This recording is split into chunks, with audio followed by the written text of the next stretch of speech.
जेब में पैसे हो और तब दिल को इत्मीनान है, तो ईमान किस पर हुआ? पैसे पर, अल्लाह पर नहीं। जब वसाइलो जराए न हो और फिर यकीन हो कि अल्लाह मुसब्बिबुल असबाब है, वो असबाब का पाबंद नहीं है, वो असबाब का मोहताज नहीं है, असबाब उसके मोहताज है। अगर ये यकीन है तो अल्लाह पर ईमान है, ये नहीं है तो तुम्हारा ईमान असबाब पर है, वसाइल पर है, जराए पर है, मादियात पर है, अल्लाह पर नहीं।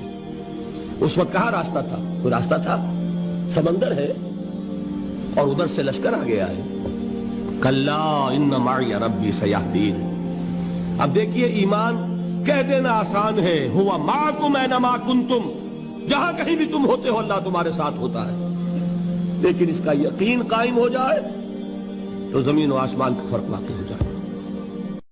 दीन की बात फैलाना सदक़े जारिया है। सवाब की नीयत से वीडियो को शेयर जरूर कीजिए। जज़ाकल्लाह।